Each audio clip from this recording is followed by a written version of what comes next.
విజయనగరం జిల్లా గజపతినగరంలో తెలుగుదేశం పార్టీ ఆవిర్భావ దినోత్సవ వేడుకలు శుక్రవారం ఘనంగా నిర్వహించారు. ముందుగా కేకును ఉమ్మడి అభ్యర్థి కొండపల్లి శ్రీనివాస్ కట్ చేసి పంపిణీ చేశారు.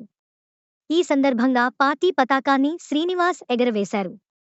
మార్చి 1982 29న పార్టీని దివంగత ఎన్టీఆర్ స్థాపించారన్నారు. బడుగు బలహీనల కోసం సంక్షేమ పథకాలు ప్రవేశపెట్టారన్నారు.